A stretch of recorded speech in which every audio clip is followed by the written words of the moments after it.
Hi, and welcome to Spoonful of Strength. I'm Rachel, and I live with multiple sclerosis, type 1 diabetes, and a few other diagnoses that keep life interesting. And I'm Tina. I am a fibromyalgia warrior with chronic back issues and a proud stage 4 cancer survivor. We're sisters, and together we're here to support, inspire, and connect. So if you're new here, the spoon theory explains how we navigate life with limited energy or spoons. And we're thrilled to share that we've been ranked number 30 on FeedSpot's Top 100 Chronic Illness podcast list. So grab a spoon and let's dig into stories, tips, and a whole lot of strength. This podcast is sponsored by Blue Sky and Water Adventures, your go-to for stress-free travel planning and accessible adventures. Whether you're looking for customized travel arrangements that fit your needs or want to start your own flexible travel business, Blue Sky helps you explore the world on your terms. Welcome to this week's episode of Spoonful of Strength. This week, Rachel and I are going to be talking about Hollywood and how they portray chronic illness. And then our spoonie this week is Maggie. She'll be joining us in a little bit as well, talking about her journey with childhood brain cancer and seizures. So how has your week been, Rachel? The weekend was busy. In fact, I think that I overdid it yesterday. I'm a little bit in a fog today, but I'm gonna bring it for y'all. But yeah, my fatigue has been down quite a bit since Christmas, and so this weekend we were trying to get stuff done around the house, and so I think I just overdid it. But I've got a important doctor's appointment this afternoon, so that's with my neuromuscular neurologist, and so hoping to get some information there. So it'll be a busy day, but what do? We get through it, right? Yep. That's all we can do. You? I also had a busy weekend. I actually, those our season 2 listeners know all the back issues I've been dealing with, and I'm happy to say that after I've been doing acupuncture and physical therapy, and I got well enough to finally make my first long road trip down to North Carolina. It was about a 5-hour drive this weekend to a flyball tournament, and that was the first one since I was out your way back in middle of October, out when I was out there in Indianapolis. So it kind of felt good to be feeling well enough to kind of get back to normal. And how do you feel after that weekend? I'm tired. Like we always call it, we refer to the Monday after as the flyball hangover. So I definitely have my normal flyball hangover, but I'm not feeling any worse than I usually would do even before the back injury on a Monday after a flyball tournament. So my back is actually feeling pretty good. So I'm pleasantly surprised that it didn't take too much out of me. That's good. So, yeah. Yogi, on the other hand, has barely moved. Like he's been moving from the bed to the couch to the chair to the dog bed, and all he's doing is like sleeping and completely passed out. So he ran pretty hard this weekend. Oh, good. Well, this week we decided to dig into Hollywood and how Hollywood in movies and TV show, how they handle chronic illness. What's your overall impression as far as Hollywood and its representation of people with chronic illness? I feel over the years that it actually they've become better about portraying them in a correct light versus a negative way, in my opinion. How do you feel? Yeah, it probably is better, but I don't think that it's represented as much as it should be, considering 40% of people living in the US have at least one chronic illness? Do 40% of our shows show that? No, not even close. Yeah. And the other thing, I guess, is that a lot of times you see these movies and shows with great and wonderful actors that are playing somebody with an illness, whether that be a mental illness or cancer or whatever that might be. But you don't see a lot of representation from people playing those roles that actually have the disease, which I know that's hard to say because we all know with chronic illness, depending on what it is, it can be difficult to work while having a chronic illness. But have you ever seen the TV show called Dead to Me? It's on Netflix. It has Christina Applegate. It's a great show. I actually started watching it on Netflix a couple years ago. And I have seen it. I have seen it. yeah. I actually did you see all 3 seasons?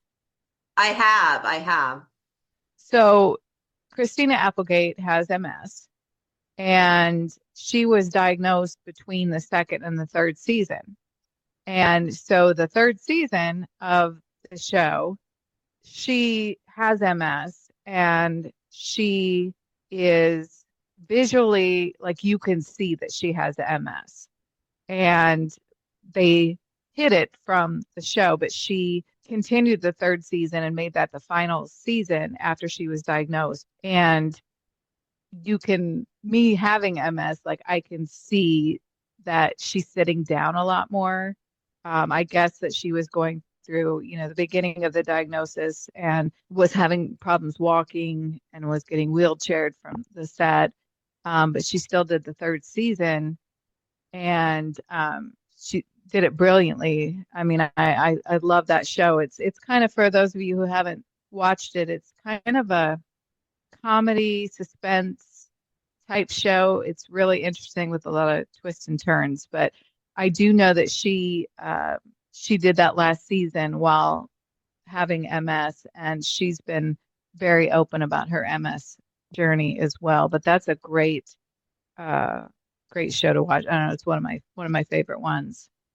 Yeah, that was a good one. Do you feel that you clued into the change in that season 3 only because she came out and was open about her MS diagnosis, and because you have MS, that you recognized that the change in season 3 of how she was portrayed, not her character is portrayed, but right.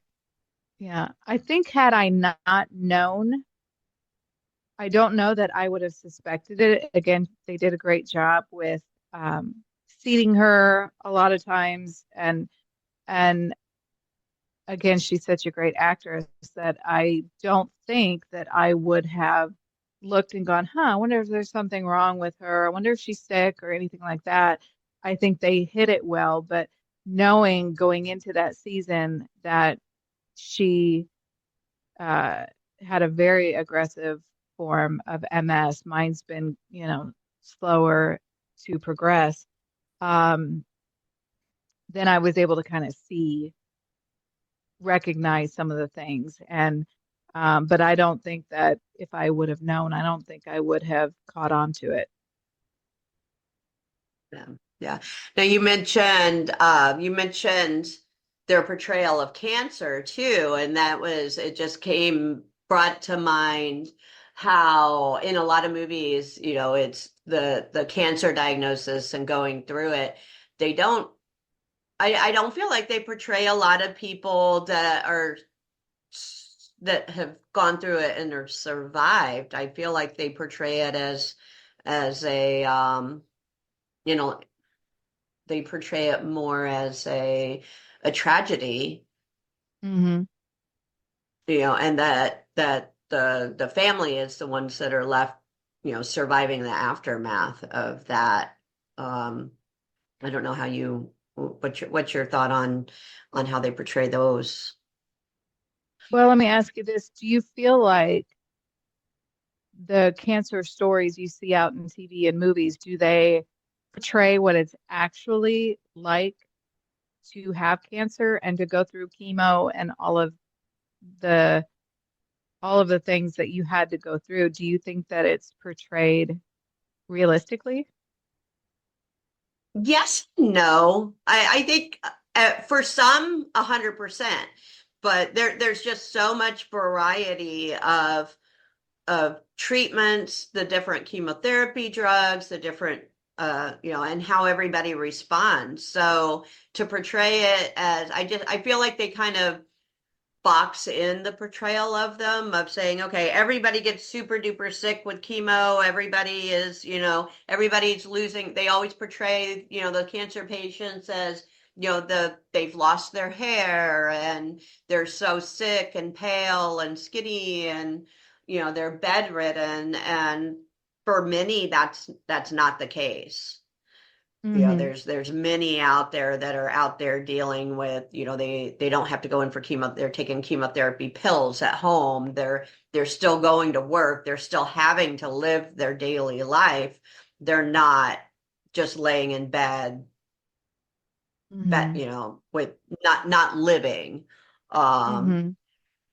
so I think that could be a detriment to those that do live with that and still are able to function to a certain level, even if at home they're having to dial back what they're doing, or what they do on the weekends because they're still working and such.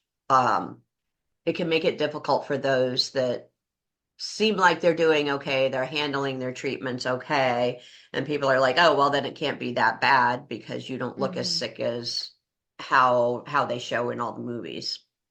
Yeah. Yeah. And there is a TV show on Netflix called Alexa and Katie. Have you ever heard of that show? Have not. What is that about? That it's been on for like 4 seasons, but it actually depicts a teenager with cancer going through her cancer journey. And I think that's good to have it represented in a more of a longer term format as television is versus a 2 hour movie. But that focuses on more of like the getting cancer as a teenager. But if anybody's seen that, we definitely want to hear back comments on our discussion here. So if you've seen that, if you would recommend it, definitely let us know. So when we talk about celebrities with chronic illness, what are some celebrities that come to mind? Well, the big one that has come out and over the last few years is Bruce Willis Mm-hmm. and his dementia Yeah. and his dementia. Yeah, so I think Bruce Willis has been in the spotlight a lot for his um, journey with dementia. Christina Applegate, as you mentioned, with Mm-hmm. her MS. Mm-hmm. Selena Gomez Mm-hmm. with lupus. Lady Gaga with fibromyalgia. There's a lot of celebrities out there. And do you feel that over the years they've started being more vocal with their chronic illness? Yeah, I think the big one we're missing though is also Michael J. Fox with his Parkinson's. Yes, And yes, you're right. Yeah. and I know Selma Blair has done a lot, and Jamie Lynn Sigler. They both have MS. Mhm. I didn't realize that Alec Baldwin had Lyme disease, which I don't think that's something when you're talking about social media and things like that. I don't think that he's real open about that.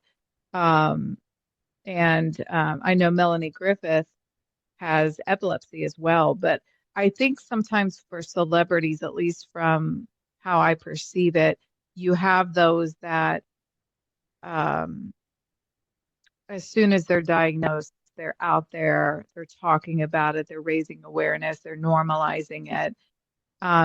Like Selma Blair, Christina Applegate. I know Nick Jonas has been very vocal with his type 1 diabetes. I think he's even on a commercial for glucose sensors. And then I think and obviously Michael J. Fox has done amazing things with Parkinson's. And then I think you have some people that are less vocal and don't kind of put it out there. I mean, for me, Selma Blair and Christina Applegate and Jamie Lynn Sigler are very upfront about their MS diagnosis. And I know Christina Applegate and Jamie Lynn Sigler even have a podcast.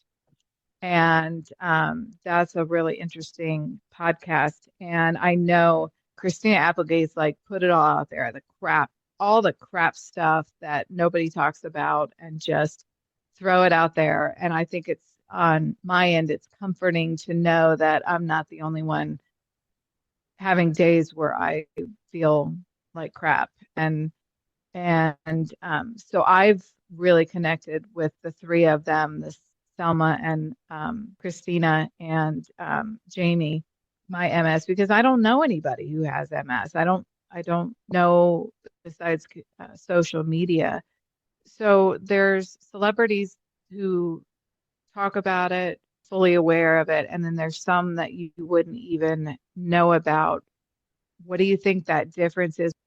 There may be a fear of perhaps either being typecasted or not getting the roles that they know they're capable of still doing, but they're worried that they won't get those roles because of their illness.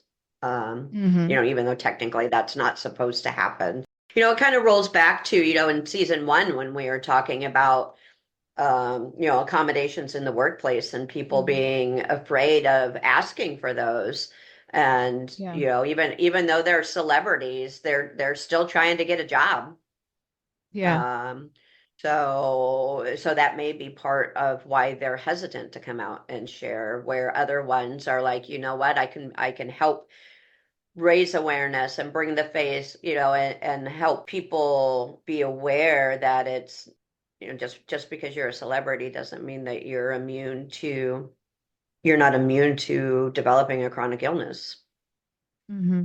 As an actor versus, let's say, if you had an office job, the difference in like hours and physical things that you have to do can be a lot different. So I know with certain chronic illnesses, as an actor, it's not only, I want to get the job and don't want to have that discrimination, but can they still do that job?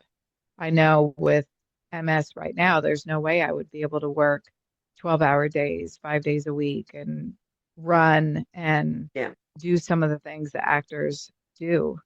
And so I wonder if sometimes if their physical limitations are difficult, then it's probably harder to get a job that might be more physically demanding. Right. Like especially ones that are like the high action, that tend to do high action movies and do their own stunts and things like that. It makes you wonder, and this is pure speculation because I've done no research on that, but this is how my brain works in the middle of a conversation is it makes you wonder if the actors and actresses that typically used to be always, they always do these action movies or, highly, and then suddenly they kind of almost shift genres into something that's not as may not be necessarily as physically demanding. Is there something going on that, other than just getting older? Because I'll tell you what, if I was a celebrity, I would be able to do some of this stuff in my 20s, but by now I would be sitting there doing like romantic comedies, Yeah. Workplace comedy where I could just sit at a desk for the whole time. That would be perfect. Yeah. We wouldn't be able to memorize our lines because our cognitive is out the window. So I would have to the lines on my coffee mug or my desk calendar if I were Hmm. Gonna be completely honest, so. Yep, yep, But yep.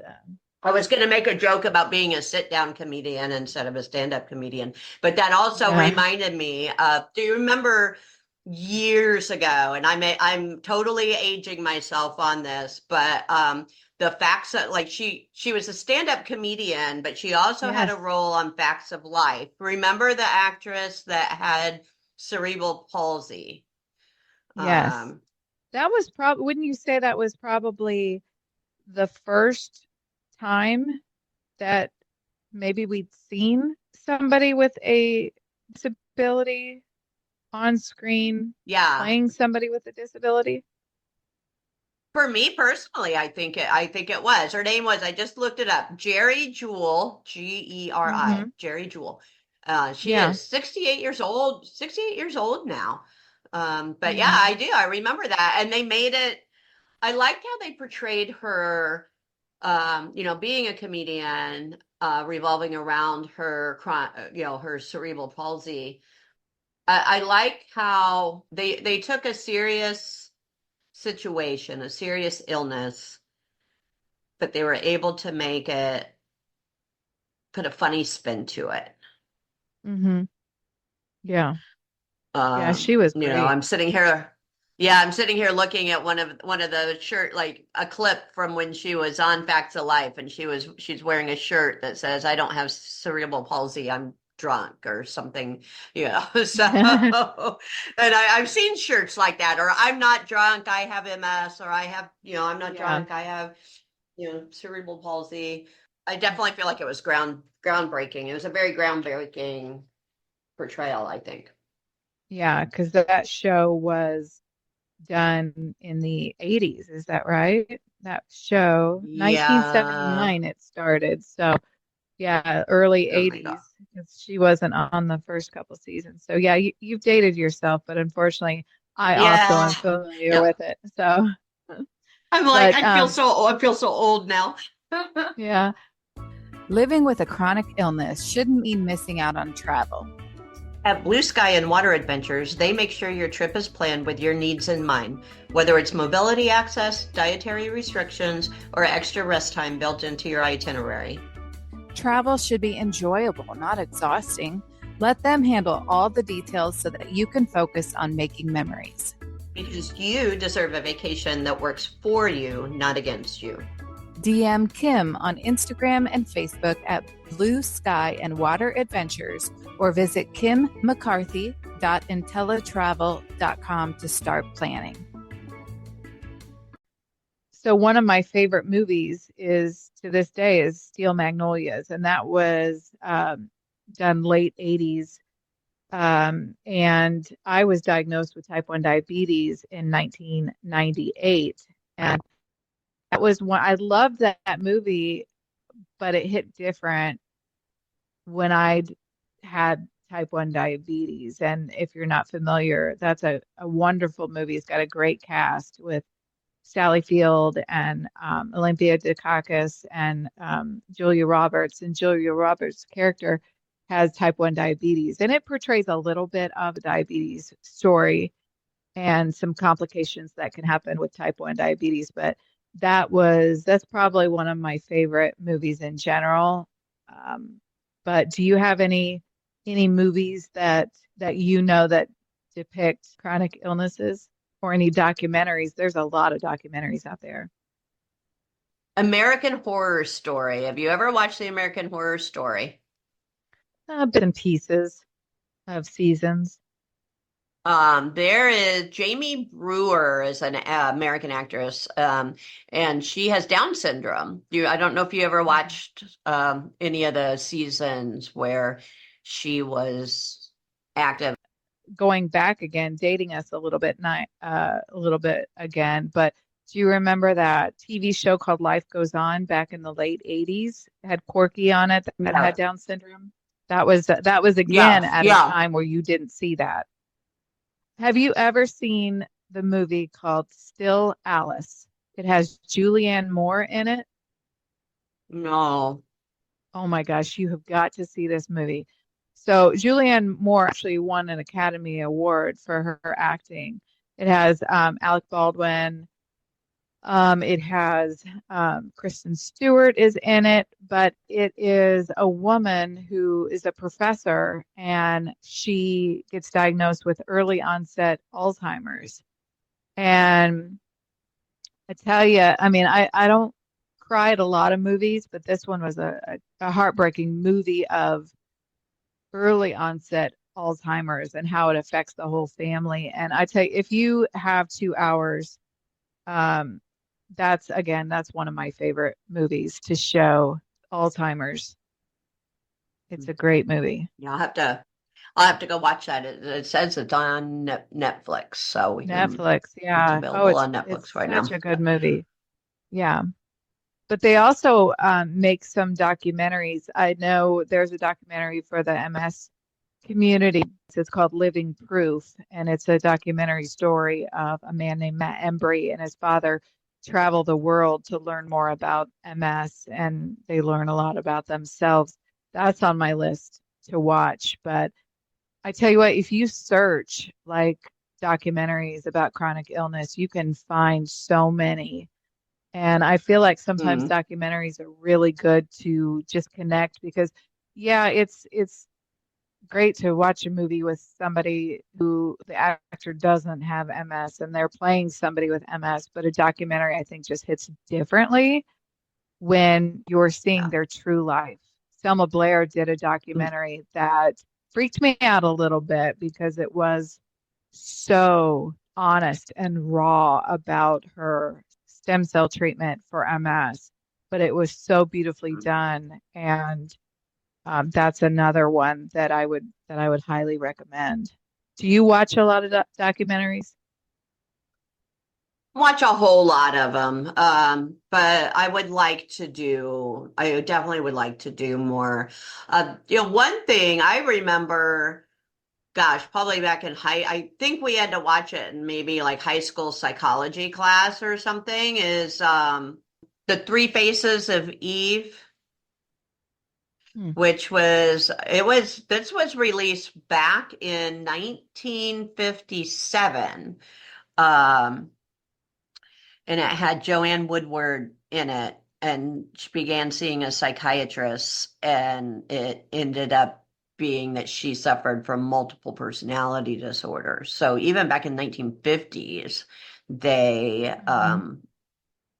they were bringing to light those. It's just been too long since I've watched it, but I know it was definitely one that's one of those kind of classic movies, in in the field of psychology of Mm. understanding multiple personality disorder. Mm. Well, I think in the description of the podcast, we're going to list our favorite movies and TV shows and documentaries about chronic illness. So if you heard us talking about something and you can't remember, it'll all be down in the description of the podcast. And we would love to hear your favorite TV shows, movies, documentaries about chronic illness. And we'd be glad to share those on Instagram and Facebook and share your favorites as well. So now we're going to bring in Maggie, and she's going to talk a little bit about her brain cancer that she experienced when she was 8 years old. And she's written a beautiful book called Pearls. And she's also a filmmaker and has made some short films. So we can talk to her about that as well and her opinion on Hollywood and chronic illness. So let's go ahead and bring Maggie in. So welcome, Maggie, to our podcast. We're so excited that you joined us today. Really excited to talk with you. I just finished your book a couple hours ago and it was fantastic. And Thank so I feel like I know you a little bit, but we'll start out here by just asking you to tell our listeners a little bit about yourself, and then we'll kind of dig into more of your chronic illnesses and cancer journey.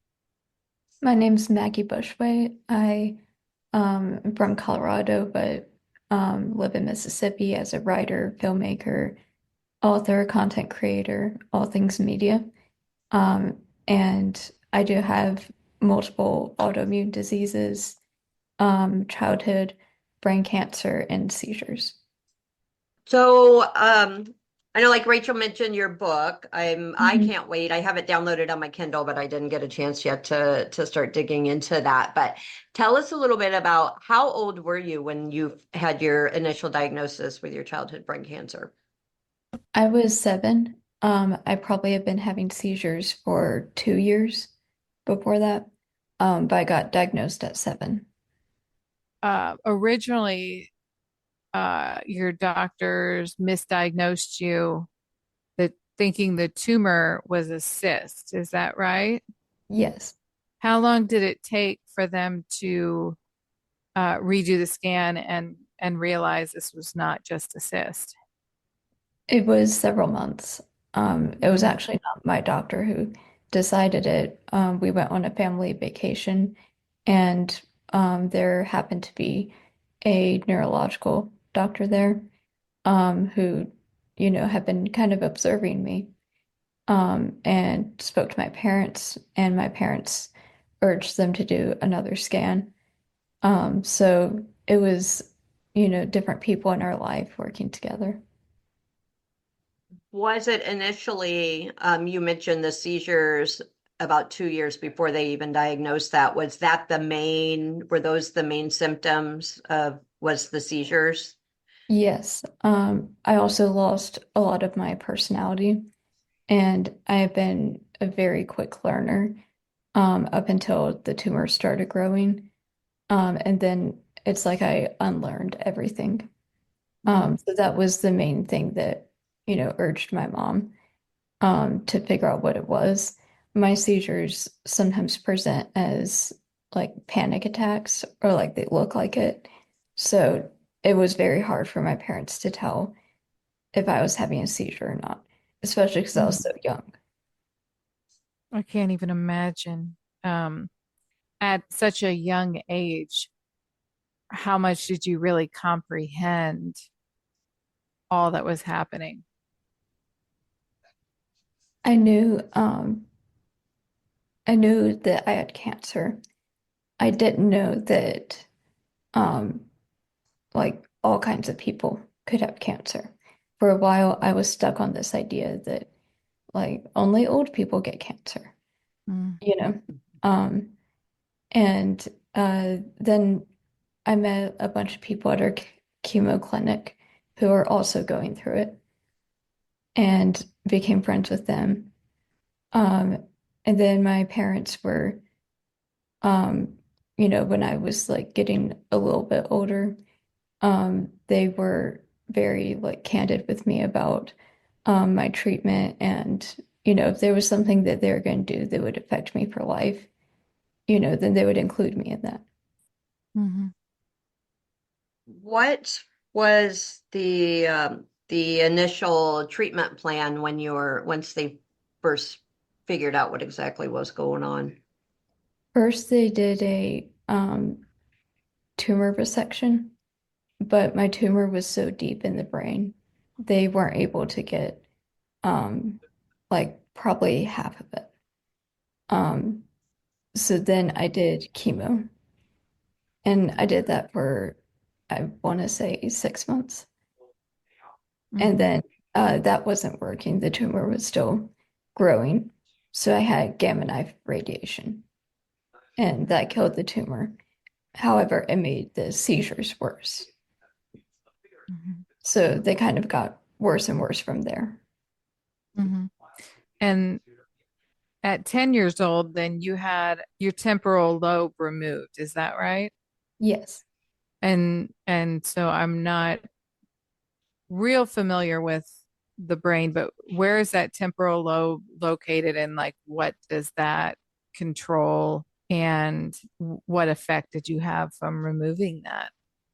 So the temporal lobe is on the side of your head, and it controls memory, emotions, processing speed. facial recognition, just a lot of memory stuff, and then emotional processing. Mhm. So there are things that my body has or my brain has been able to relearn, or like different parts of my brain has been able to pick it up. And it's not like flawless. I still have a hard time recognizing people I know.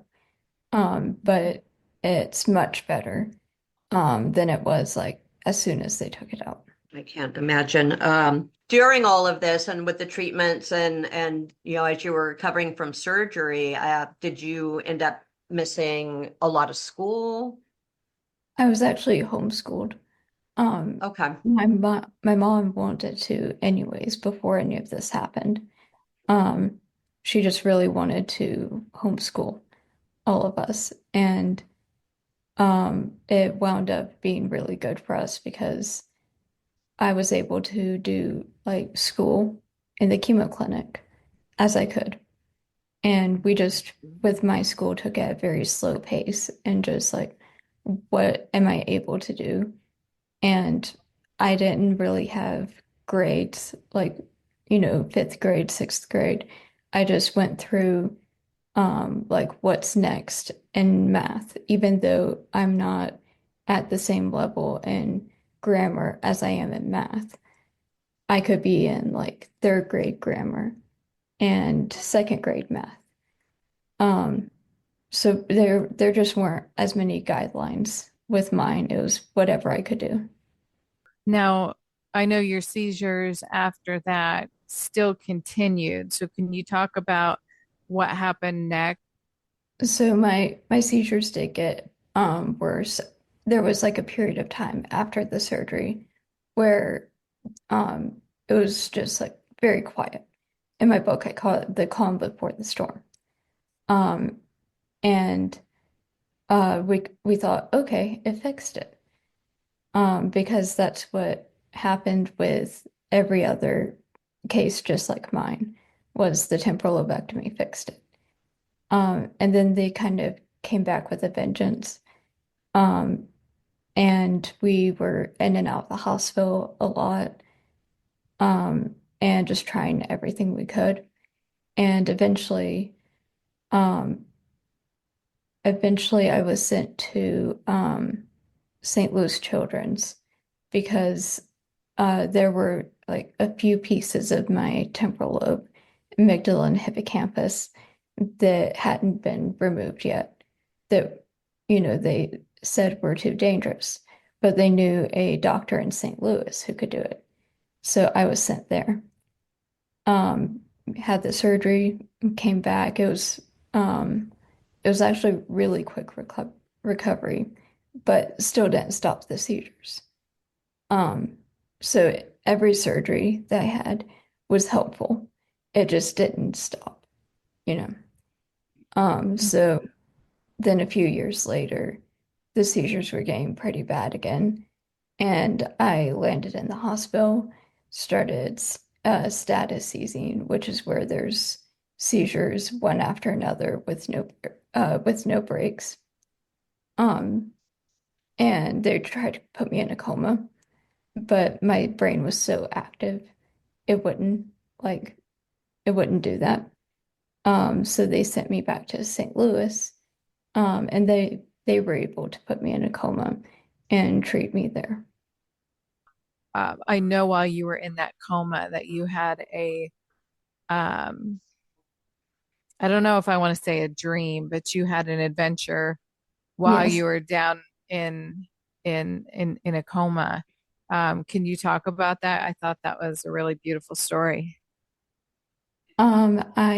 I dreamed that I was in heaven. Um, and for a while I thought that I actually was. Like for a while after waking up.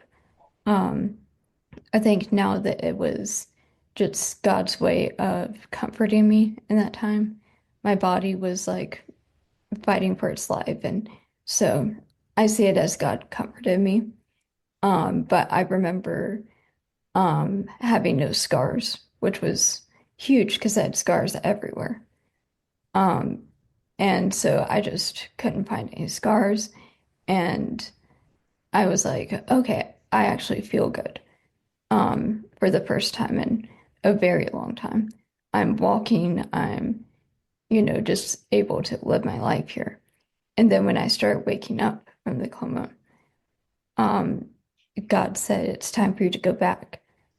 And when I woke up, my seizures were really, really bad. And I had pneumonia, all that. So that was actually a difficult time for me because I felt like God had sent me back from heaven to, this disaster that we were living in. I didn't understand that it wasn't God rejecting me. How old were you at that time? I was 12. I hear you hear a lot of stories about people that are going through traumatic experiences like that and having that experience. Do you feel looking back now as you're a little bit older and have processed it more, do you feel that that was now that's changed your mindset of that? Like you mentioned, coming back, you initially thought, well, you felt like almost like you were being rejected. What's your thought on that now, though? Now I see it as um a like a dream that, maybe God allowed me to have a dream that was comforting to me. Um, Mhm. because I was going through something terrible, and at least I could like hold on to that. Um, and also the temporal lobe can produce like visions or like spiritual experiences. So I think that that part of my brain was very activated, and the combination of that and being in a coma um, made me have like that type of experience. Managing a chronic illness is a full-time job, but what if you could build a career that works around your health? At Blue Sky and Water Adventures, they help you start your own travel business with flexibility, support, and no set hours. Work when you can, rest when you need to. Whether you want a side income or a full-time career, you can earn while helping others travel without adding stress to your life. Your health comes first, and your business can fit around it. DM Kim on Instagram and Facebook at Kimberly McCarthy or email kj5mccarthy@gmail.com to get started. What did they finally put together as far as medicine that made things calm down? Are the seizures still going on daily, or did they figure out something that finally started making a difference after that? In St. Louis, after I woke up from the coma and was still seizing, they decided to do a vagus nerve stimulator, and I still have that. Um, but it does sense electrical volts to my brain. I can sense when I'm about to have a seizure and can kind of get on top of it to try to stop it. And I have a magnet that when I feel like I'm about to have a seizure, I can swipe it across my chest. And it doesn't always stop the seizure, but it helps it not to get like intense, So that's been very helpful. And I just increase the settings a little bit here and there based on when I'm having the most seizures. But like I had a seizure today, and I, was just swiping like for a few minutes and then it stopped. Hmm. What does a seizure feel like for you? I have uh I have several different auras. One of them is feeling like my body is like floating. Or like I can feel my limbs on the other side of the room. It's really weird. Um, and sometimes I'll get really dizzy. Um, Sometimes I'll feel like tingling all over my mouth. So it's, there's several different things, but they do warn me. And then my hands and feet first will start shaking. Um, and then my arms and legs will kind of go next. Then my head, and it kind of just stays that way for a little bit. And I'll get false sensations in my body. Um, and, just have to remind myself that's false. Um, and then it, just slows down. It lasts like about 20 minutes. Are there certain factors or outside influences that tend to make the seizures occur more frequently? So, being overstimulated triggers them. And waking up early in the morning for some reason triggers them. So I have to like, sleep in, and then when I get up, wake up slow. Just like the transition from being asleep to awake. For some reason, my brain doesn't like that. Um, so that one, if I have a seizure during that, then I have like what I call visual seizures, where it's like hallucinations along with the shaking and stuff. Now, with everything that you went through as a child, you still went to college and got your degree. You studied film, right? Yes. And talk about some of the films that you have been involved with and the college life and all of that.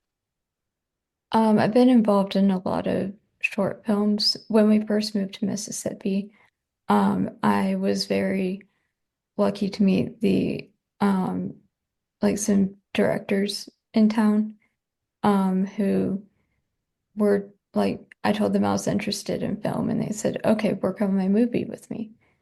It was just very simple as that. Um, and you work on a few movies as a production assistant, and then kind of figure out what part of the crew, you would be most interested in. And then you do a few movies, um, training for that. So I think short films is a very good way to learn filmmaking without having a huge budget and a film for several hours. Short films kind of lets you find your style and what you're really good at. Mhm. Mhm. Do you have a film that you have done that you are the most proud of? I think mine would be Sad Face. If it's a short film by me, then I would say Sad Face. It was probably the most fun that I've had, directing, and also just like a kind of timely subject. Robin Williams had just died, and I it made me think about how comedians, it's like they're almost not allowed to be depressed. And so I started writing about hospital clowns. And the ideas just went from there. But you can watch on YouTube under 501 Media. That sounds really interesting. Because I've heard that a lot of sometimes the comedians are the ones that have some of the mental illness and that's Hmm. their way of coping and yeah, you just expect that they're funny all the time and never sad and so that's Yeah. a interesting. I will definitely take a look at that. Yep. Now, you also received a couple other diagnoses while you were in college, and Hmm. correct me if I'm wrong, but tell us about the additional diagnosis that you've gotten in the last, few years. Um, as I was writing the book, I I was having a lot of fatigue, and I, kind of excused it as um, maybe I'm just lazy, maybe I need to like be more disciplined. But every time I would try, I would get so exhausted. Um, and then I went to the eye doctor, because I just couldn't really see anything towards the end of the day, um, unless I was like right up close on it. Um, and she said my eyesight declined, um, to the point of a like an 80-year-old. And she said the only other time I've seen this has been with your mom when she was diagnosed with myasthenia gravis. So then I went to the doctor, got some myasthenia gravis testing done. Turns out I do have it. So that was actually around the time I was wrapping up writing Pearls, and I didn't know how to tie up my story anymore, because I couldn't just say that, my story is uh I'm coming to terms with my illnesses. I hadn't really come to terms with that one yet. Mm-hmm. That one was just beginning. And I was very scared. I was sad, and didn't know what the rest of my life would look like. And so I wrote that in there, because that's life. Mm-hmm. Yeah, yeah.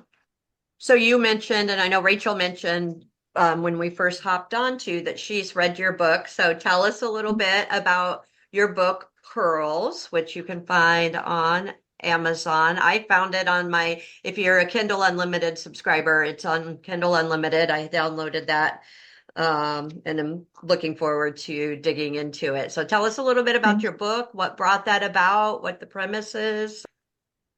So I had to last year, I think, or last year and a half ago, I had to move home from Oxford because my seizures were out of control. So I moved to Shannon, Mississippi, with my parents. And I'm a very independent person, mostly because, doctors telling me that I can't do something. In my head, I'm like, well, I'm going to do it then. Um, and so one of the things that doctors had said that I would never be able to do is live independently. And I did live independently. Um, and I didn't want that taken away. But I couldn't take care of myself because I was having so many seizures. So I did move home, but I told my parents, I will move home, but only if I can have my own space. Like I just need, a space that I can go to for introvert reset time, or just to chill. Um, so we looked into the storage unit in our like yard, um, and turned it into a tiny house. And the storage unit had a bunch of my grandma and grandpa's stuff from when they died. All of that was in there. So we were going through things, trying to empty it out. And we came across a box. Um, my grandma, as my dad would be posting blog posts, my grandma would find them in her email and go to the library, print it out, print out several copies, take them to different places around Meridian, and say, here's an update on my granddaughter. Please pray for her. And then she would have a copy just like for her. And it was this huge pile. Um, and most of my dad's blog posts aren't on the internet anymore. Like his blog is taken down. So I had never fully read, his blog posts. I knew about the blog and I'd read some of it. But I got to read it as if it was a book about me by my dad, you know, and and it was weird that I didn't know a lot of things in it, and I just either was, on too much medicine to remember or too young to remember. Um, and it was such a strange experience learning about myself. And I also found when I was 8, I wanted to be an author and I wanted to write a memoir about my experience with childhood cancer as I was going through it at 8 years old. So I kind of started it. I didn't get very far, but I found those pages that I had started. And so I went through those as well. And I realized I could put them together and they would kind of um, fill in some gaps. This is how an adult sees it. This is the same situation, but how an 8-year-old sees it. And then it would bring back memories that like I had blocked out or just, too too far in the past. But it was bringing back memories and it was a whole experience of going to therapy and talking through things from my past that I wasn't aware of. And coming to terms with it as an adult. And I would journal as I was reading it and decided to put those journals in there as well. And have like the big Maggie, little Maggie, and Rob tell the story. It's so interesting. I love that you didn't just take those journal entries and write it yourself. I love that it's almost like a script of who's talking and it's I love the little Maggie ones too because it's such a different perspective. We will tag your book in the description. We'll have a link there Okay. so that everybody can take a look at it. It's a great read. Being a content creator, filmmaker, and Mhm. author, we talked earlier before welcoming you in on about Hollywood and how they portray those with chronic illness and cancer and such. Mhm. From your perspective, how do you feel that that is portrayed in Hollywood? I think in Hollywood, people who are suffering from cancer um and seizures and stuff, they they kind of tend to um overly put them in a good light, not share the human side of what's going on. Um, so sometimes I'll be watching a movie and it will show like a little boy with cancer. And he seems so perfect and like, he has no fears, and that that's just not the case for most people. Most people have like very strong reactions. They have fears. You know, it nobody's perfect, and especially people who are going through health things, like we do have fears and emotions about it. Yep, very good. Well, tell our listeners where they can find you and where they can kind of follow your story. You can find me on Instagram at MK Bushway and 501 underscore media. And you can find me on Blue Sky, just Maggie Bushway. And my website is authormaggiebushway.com. I also have a 501 media website, 501media.online. And on YouTube, it's just 501 Media. No, it has been such a pleasure having you join us. Thank you. Thank you so much. I know you've had a rough day, and I hope this doesn't take too much out of you and you can get some rest I've been looking I'll forward to be oh good. Really appreciate y'all letting me on the show.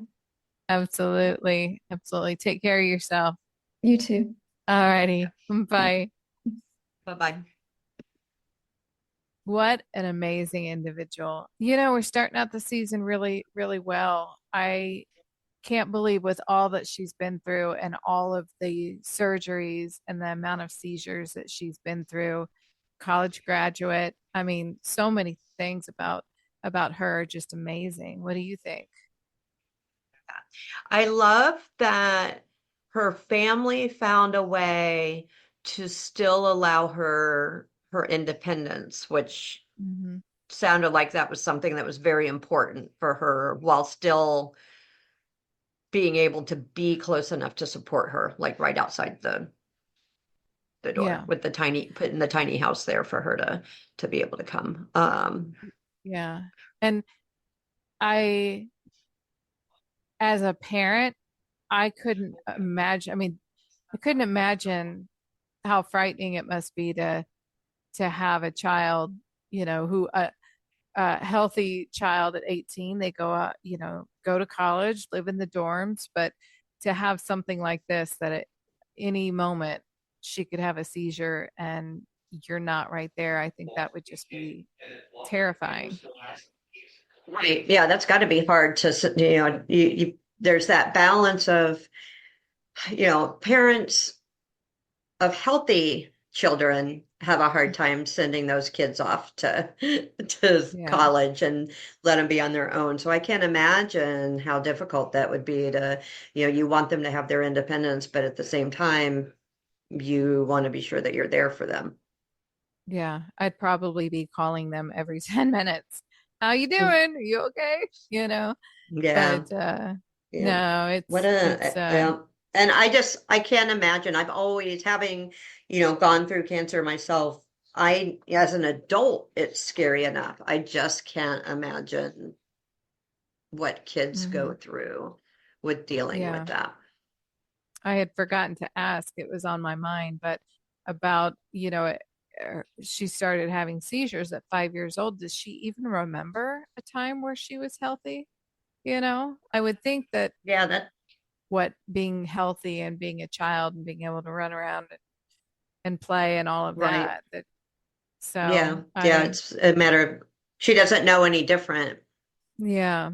But what an amazing individual, and very bright, and I can't wait to dig into her short films and see what she's doing with that. Yep. I'll definitely be checking her out on YouTube once I'm, bedtime tonight. I'll be climbing in bed and watching a few of her clips, and looking forward to continuing to follow and see what else she's coming out with. Yeah, I think she's got some big things coming up for her. So join us next week when our guests continue to inspire us. We've got a great episode coming up. In part 1, we're going to talk about grieving your old self. Sometimes with physical disabilities or physical decline or mental decline, you grieve the person that you used to be. And we're going to talk a little bit about that and how that affects someone with chronic illness. In part 2, we're going to welcome Em in, and Em is a young woman who at the age of 26 experienced a life-changing stroke, which left her with physical disabilities on her left side. This is going to be a great discussion, and we're so looking forward to meeting with Em. We hope that you have a great week and are looking forward to talking with you next Tuesday on Spoonful of Strength. Take care. Thanks for tuning in to this episode of Spoonful of Strength. We hope that you found a little inspiration and maybe even a new perspective to carry with you. If you enjoyed today's episode, don't forget to hit that like button, follow us for more, and leave a comment. We'd love to hear your thoughts. And if you're feeling generous, please take a moment to rate and review the podcast. Your support helps us reach more spoonies just like you. Until next time, remember to take care of yourself and keep finding strength in your story. Bye for now. And see you next time on Spoonful of Strength.